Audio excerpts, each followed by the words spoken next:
Hello, everyone, and welcome to episode 21, coincidentally, my favorite number of Maps and Graps. As always, I am your host, Lyric Swinton, and it's been a very, very interesting past week in the world of professional wrestling, and I've been super excited about it. And it's just a lot of stuff that I want to get into. So, you know what? Without the long preamble, I'm just going to go ahead and get into it. So, obviously, this past week was All Out. And listen, as a person who went to All In, I never thought I'd say this, but All Out was better than All In. It was just a structurally sound wrestling show. And also, to be quite honest, it just felt like AEW. Obviously, there was a lot of drama and breaking news last week about certain firings and things, but I don't like to get into like the backstage drama on this show. But I do believe that everything that's happens definitely happened for the best because honestly, this is the AEW that I fell in love with, and I'm very excited for the future going forward. So, kicking off with Zero Hour, some of my favorite spots. Kicked off with the over budget battle royal, with the winner being able to donate $50,000 to a charity of their choice. Obviously, my favorites, that King, Hangman Adam Page, won the Battle Royal. And obviously, him being a former educator, he donates $50,000 to the Chicago Public Schools Fund towards public education. And hopefully like this is a sign of like a singles push, putting him back into the forefront in the main event scene. So I'm super excited because I've missed Hangman as a singles wrestler. Obviously he's done tons of great stuff with the Elite. Loved them getting back together, but I'm ready to see him shine on his own again. So that was awesome. And the other biggest part of Zero Hour for me was obviously there was a trios match that was set up. It was Willow, Sheeta, and Sky Blue versus Athena, Diamante, and Mercedes Martinez. Great match, but the real most important part was this face off between Sheeta and Athena. The entire crowd got up. Everybody was like, whoa. I at home was jumping out of my seat. I've watched that video over and over and over and over and over again, rewatched that moment. And yes, we need it. We must have it. And I think it's clear that this match is a priority money match for fans. And so I'm almost positive we're going to get it at some point. Don't know when. I would love for it to be at Wrestle Dream or even Grand Slam, but we shall see. But I'm super excited. Moving on throughout Zero Hour, we kicked off with Better Than You, Baby, versus the Dark Order in a great match. The Bulls shirts were a very nice touch for Chicago. Listen, Better Than You, Baby is hitting, and I didn't expect it to hit, but it's hitting. And I'm very much a fan of what they're doing. And also, I just, Adam Cole, when all this Roddy Strong stuff comes apart, I just can't wait. Like Roger Strong is I would say he's the best character on AEW television, but right now he's tied with Tony Storm.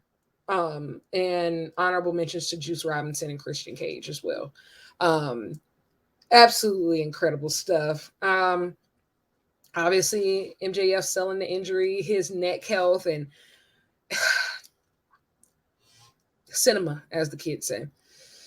Moving on, we had Samoa Joe versus Shane Taylor. This match was a quick sprint. It was only about 6 minutes, but it was really good. Shane Taylor continues to impress. He's done a great job. One of the greatest Ring of Honor television champions in history, obviously challenging Samoa Joe for the television championship. He came up short in this match, but I think he looked really good, and it was a really great accomplishment for him to be on pay-per-view, on AEW pay-per-view. And so good match, and obviously Samoa Joe looks like a killer.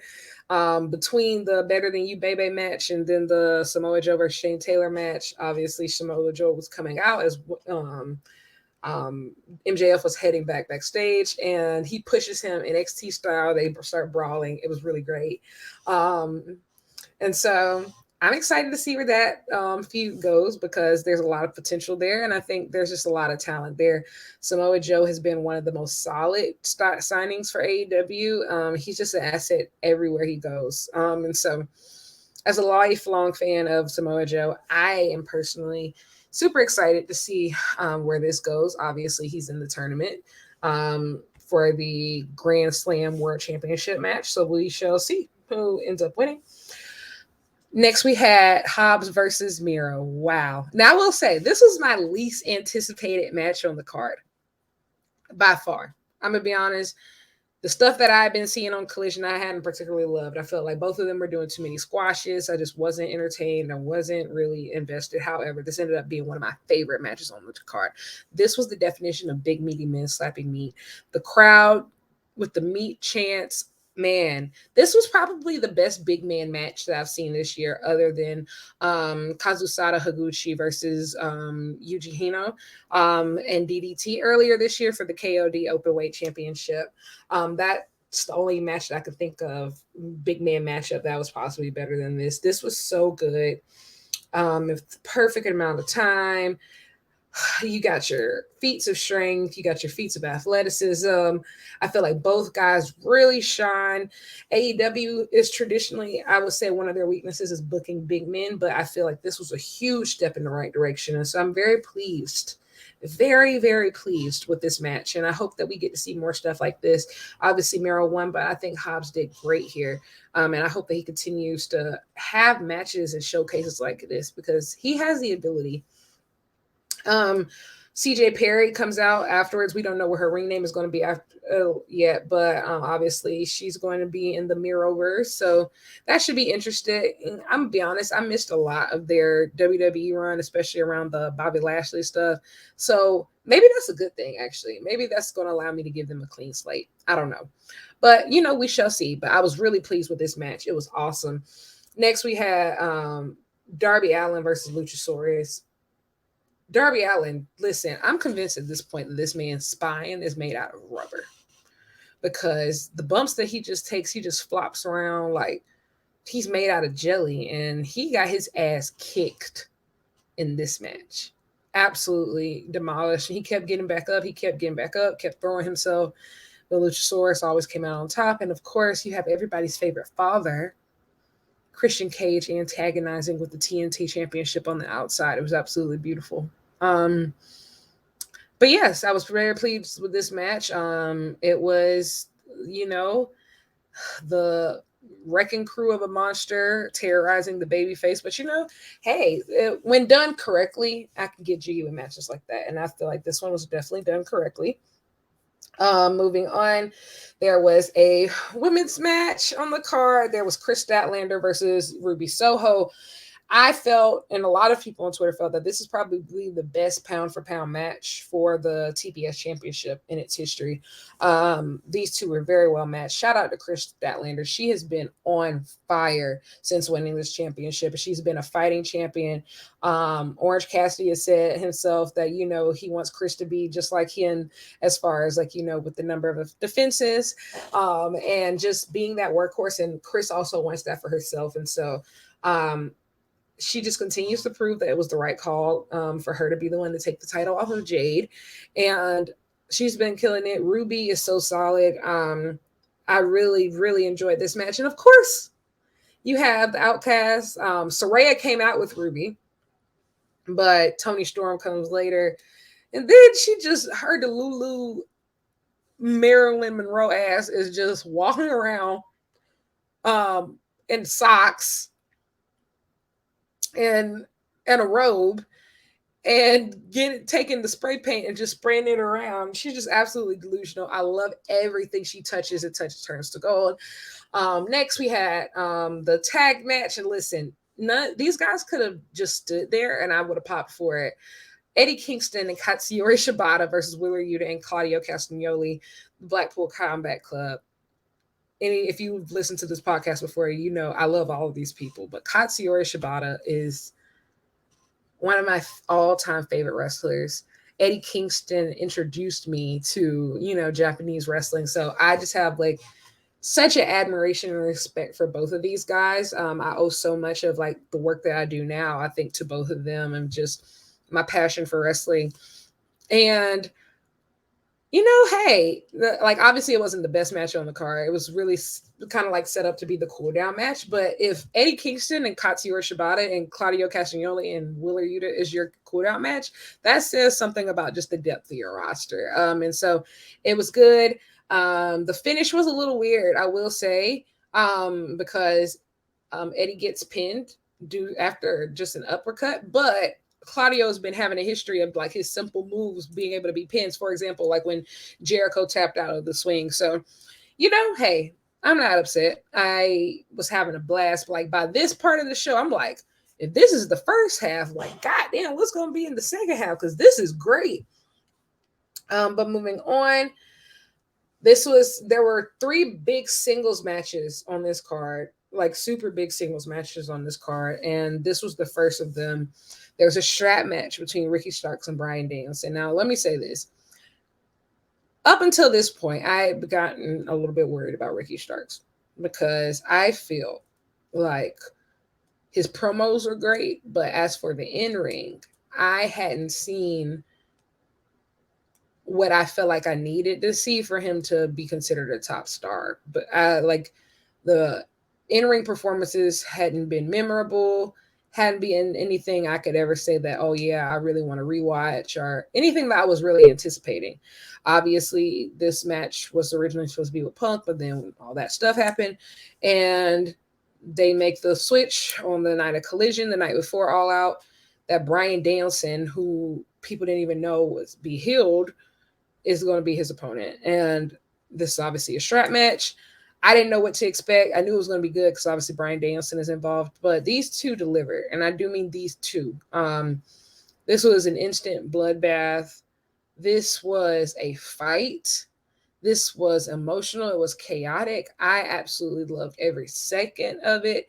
I think that both Bryan Danielson looked like the greatest wrestler of all time. And I think that Ricky Starks looked like an absolute star. Later that night in the media scrum, Bryan Danielson said that Ricky Starks carried him through that match. And I think that that's an extreme compliment. Like, I think that that's the highest compliment that you could probably get in professional wrestling from Bryan. And I think coming from Bryan Danielson, like, that's just huge. And so I think this was a huge step in the right direction for Ricky. And it's clear that the company really wants him to succeed. The fact that they would, like, speed up, Bryan's timetable for return for the sake of him being around. So around to wrestle Ricky, just because this match was so important to his career. And I think that honestly, like, hey, I feel like God moves in mysterious ways. Things happen for a reason. And I think, like, with another person, yes, he could have had, a decent match, but with Bryan Danielson, he had the match. This was the match of his career. This was a star-making match. And I feel like, hey, everything happens for a reason. And so I think that this is one of those moments where it really worked out in Ricky Starks' favor. Next, you already know, my favorite, Kenny Omega had a match, obviously, versus Konosuke Takeshita. And I just knew it was going to be an emotional wreck when Kenny came out wearing his basically his DDT inspired gear from his DDT days. So it's the green and the orange and the yellow, inspired by his DDT trunks from back in the day. Obviously, this is a call to both his history as well as Takeshita's history. I will say the first, I'll say 10 or so minutes of this match really made me super uncomfortable. And I think that it was designed to make me uncomfortable, but still I didn't like it. And the reason why I say this is because obviously the promos leading up to this is like Don Callis knows all of Kenny's weaknesses, and he is teaching Takeshita how to exploit them down to, like, going through his x-rays and stuff, whatever.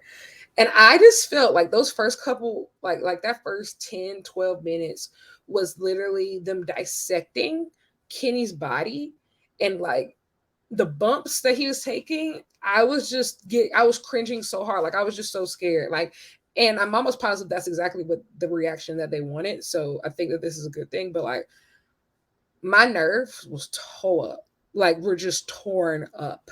And I'm just like, Kenny, are you okay? Like, it's just, the injuries that you used to have. Like, I was literally like getting torn up. Like, it was a lot easier to watch like when I rewatched it.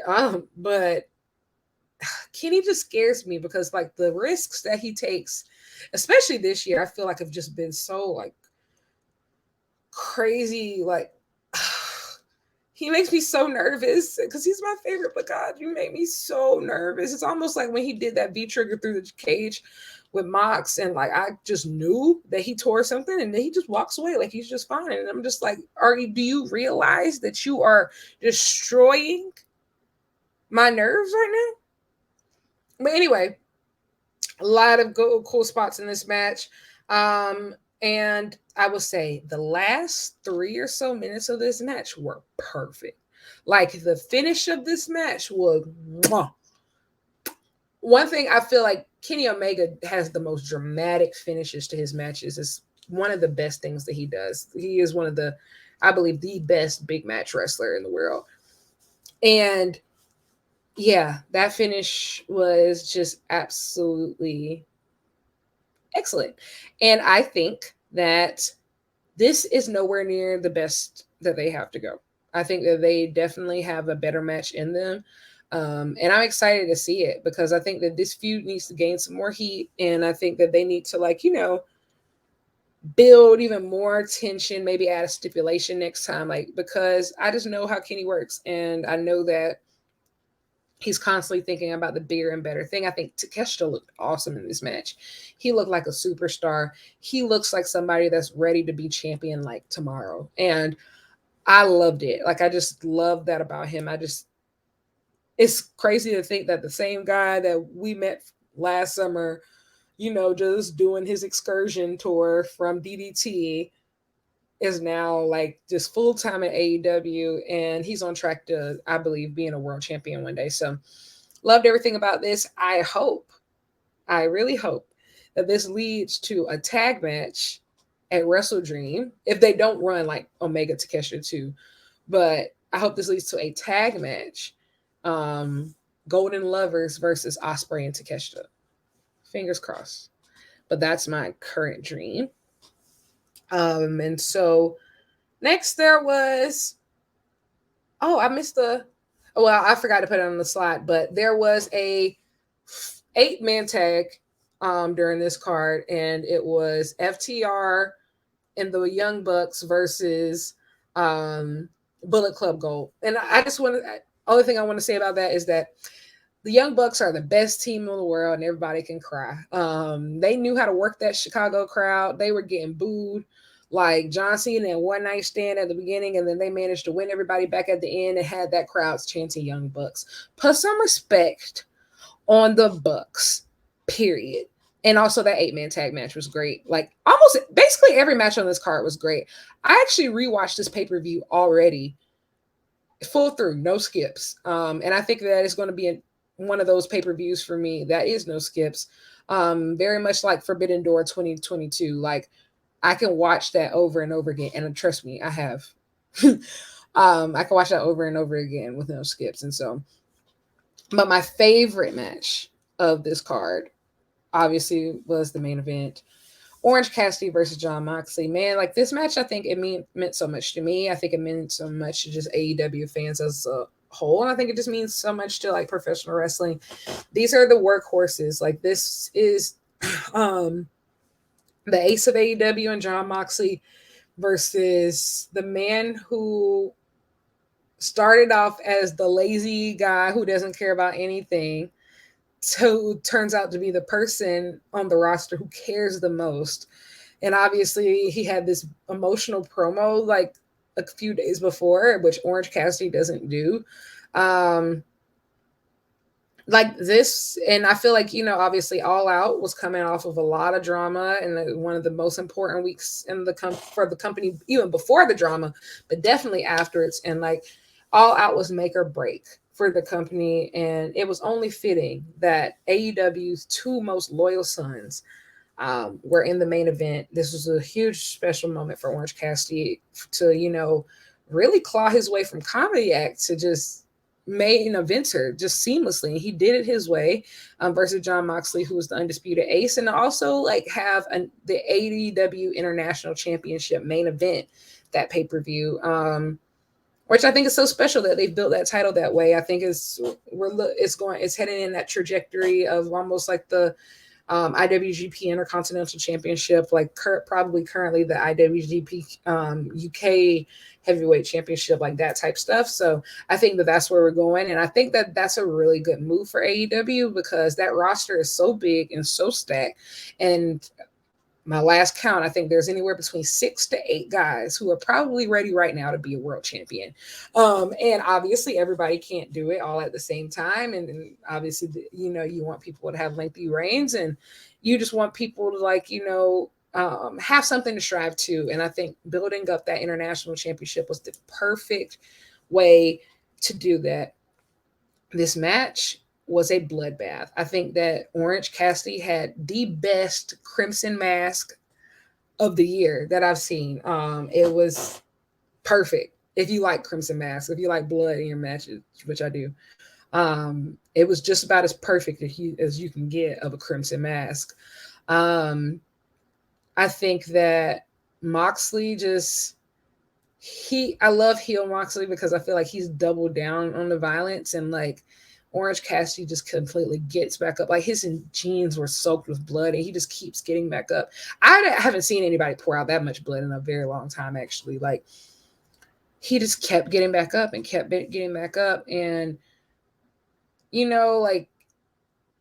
Mox never really tried not to let him hit his groove, with the mind games. Like he actually didn't do the Suedo kicks until towards the end of the match. But yeah, you can just see the in-ring storytelling that he's been doing over the past few months of his body gradually breaking down, as he continues to defend the belt. And the backpack was getting a little heavier. And so you can even see in the match when he goes for the orange punch, keeps going for the orange punch, but it's less effective and his arm is taped up and it's just all this stuff. And so I will say like that finish, chef's kiss, like Mox delivered the nastiest Death Rider I have ever seen in my life. Like I was like, oh my God, is he dead? It reminded me a lot of the finish of the Ospreay Omega match when you see like Ospreay is like, fuck you, spits, and then hit Kenny, obviously hits the Kamigoye, then the one-winged angel, and then sends him off. Much very similarly in this match, Orange has his last stand by, putting his middle finger up at Mox, and then Mox, quote unquote, puts him out of his misery after, beating him down with that ugly, nasty, but beautiful Death Rider. It was very poetic. That means that for that night, the Blackpool Combat Club was undefeated. They won every single match. They had Brian back, Yuta and Claudio won earlier in the night. So everybody won. And it just proved that they are the most dominant faction in wrestling. And that's just that. And I think also Best Friends coming out afterwards and surrounded by Orange. And I mean, even before that, like the crowd gave him a standing ovation and chanted, "Thank you, Orange." And I think it's very well deserved. And just so grateful for Orange Cassidy and the run that he's had. Like, I think it's been a pretty up and down year for AEW, but he's been one constant and one consistent thing throughout this. And I want to see him in the world title picture. When I talk about 6 to 8 guys ready to take the world title, he's one of them. And he's honestly towards the top of the list. And so I'm excited to see what's next for Orange Cassidy. And I think that AEW is a better place with him in it. And also, like, obviously, Mox was not my first choice to get the international championship off of Orange Cassidy, but I definitely do understand why they put it on him. And like, I do agree with it now on the back end, just because to elevate that championship to a point where it can main event pay-per-views, it can be essentially like a top guy title for main eventers, you have to like pass it on to a main eventer. And also passing it on to Mox really allows the championship to function in its original purpose, which is to be defended around the world, around a variety of opponents. It can go anywhere, and obviously Mox works indies. Mox does the New Japan shows.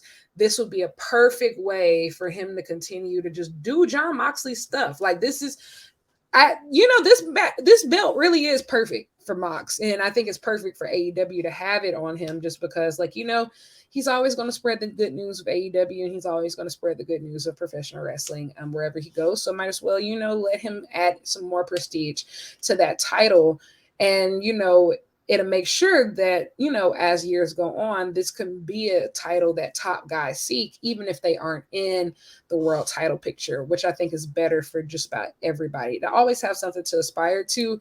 And it's clear that, the international championship is easily several cuts above that TNT belt right now, even though, shout out to my real TNT champion, Christian Cage.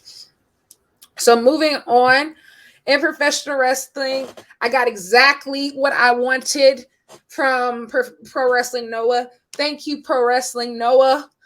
I am not used to getting exactly what I want in wrestling. It's a fairly new concept to me, but thank you, Pro Wrestling Noah. I got my Kano versus Go Shiozaki final, and I got Go Shiozaki winning his first ever N1 victory tournament. He deserves. He's one of my favorite wrestlers. I just enjoy him. I enjoy his story. I enjoy his passion for pro wrestling. I just think that he's awesome. I also think he has the best chops in the game, period. And it's just really cool to see him, getting one of these last, accomplishments that he hasn't done in his career. He's really coming to his own, and he is Noah. Mr. I Am Noah is Noah. And he pulled out all the stops for this match. I've actually gone back and I've watched it twice, including he pulled out Masawa's Emerald Flosion in this match. So that was cool. And obviously Jake Lee comes out afterwards, the champion that I've been a little lukewarm on, but I will say his past few singles match have been good. So I'll give him credit for that. Jake Lee comes out and obviously he's like, oh yeah, you're next, whatever. And so they're going to have their match soon, towards the end of September, which is going to be very exciting stuff. I will be seated. Very proud of Pro Wrestling Noah this year. I think that the N1 tournament went very underrated and it has some really great wrestling in it. I would say that my standouts personally from the N1 victory tournament were obviously Go Shiozaki, Katsuhiko Nakajima, Yuma Anzai, Manabu Soya. Masaki Tamiya had some great matches too. Jack Morris also had some great matches. I think Jake Lee had some fairly good matches. Kano, he started off slow, but I feel like he picked it up towards the end of the tournament. I'm trying to think. Is that it? It might be it. As far as the people who really stood out. But I do want to give a special shout out to Manabu Soya. I think that he did as well as you could do in this tournament without winning. For somebody who was a tag team wrestler all of 3 months ago, he really, I think, showcased himself as a single star. Obviously, he was in Congo. He was teaming with Kano. He had the red hair, but he really came into his own. He kicked off this tournament winning that N1 Rumble, and he kicked off, beating Nakajima in that fire match on night one. And he just continued with the great performances. And so shout out to Manabu Soya. During this tournament, he did pin El Hijo del Dr. Wagner Jr., who also had a pretty good showing in the N1 victory tournament. He did pin him. So I would hope that after El Hijo del Dr. Wagner Jr. has his, upcoming match with Psycho Clown, who made a surprise appearance, and that'll be on the same night, obviously, as the GHC Heavyweight Championship match with Go and Jake. I do hope that Manabu Soya gets to challenge for that GHC National Championship, because I do think that El Hijo del Dr. Wagner Jr. has carried that belt extremely well, has been a great fighting champion. And if anybody is going to take it off of him, I think that Manabu Soya is the perfect person. I think that he's ready. And so wanted to give a shout out to him. I am interested to see how, Axis really had a good, I'm interested to see how Axis, reacts after all this, just because like they had a really good summer. Both Shiozaki and Nakajima both made Weekly Pro Wrestling covers this summer since reforming. And so they both had like, these really big moments. And so I'm excited to see like, what's next for them. It seems like they're tight as ever. They're thick as thieves, which is lovely for me. And yeah, it's exciting. My personal wants, my personal dreams. I would love to see them in World Tag League this year. Obviously, that's going to come up soon, and we're about to know like who's going to be in it. But that's my goal. I would love to see Axis in World Tag League this year. So we shall see. Fingers crossed. But once again, congratulations to Go Shiozaki for being the 2023 N1 Victory Tournament winner. All Japan has a huge show happening.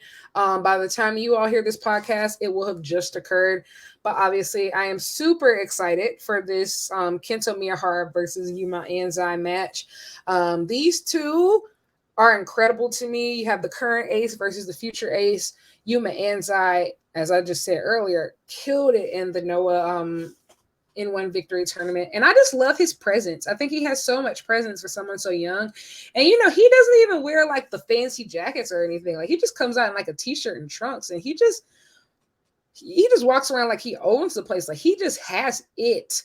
And I think like, so many, especially like you look in like the feeder systems, like the Young Lions over in New Japan or stuff, like you can see like some guys are still trying to boost themselves up to be confident, like, boost themselves up to feel like they're that guy. And you could just tell, like, Yuma just knows he's him, period. And Kento been him. And so I said this on Twitter, and I don't have a pretty strong feeling about it, but either way, but I wonder if it's more beneficial to be like, have like the New Japan setup where you have like anywhere between, I would say, 4 to 7 guys who are ready to be the stars of the company, or who have potential to be the stars of the company. Some of them might grow into it, some of them might not. And those are like the graduated Young Lions. So you have, Shota, you have Ren, you have Yota Tsuji, you have Gabe Kidd, you have, Clark Connors, Kevin Knight. Like you have all those people who came through this system, like, and some of them might rise. Some of them are going to rise to the top. Some of the, graduated Young Lions might fail. Some might leave. Some might, go to other promotions, whatever. So you have a system like that. Or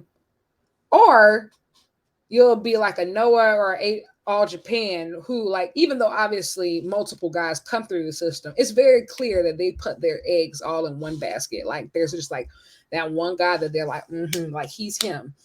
And like that guy actually is him. But it also feels like, oh my gosh, everything's riding on one guy. And so obviously you'll have your Kentos, you'll have your Yuma Anzais over in Noah, you'll have like your Kaito Kiyomiyas. And so I wonder which one is actually better. I wonder if maybe it doesn't matter. But I think like it's very interesting dynamic that we're seeing, because I just think that it's clear from a confidence and a presence level.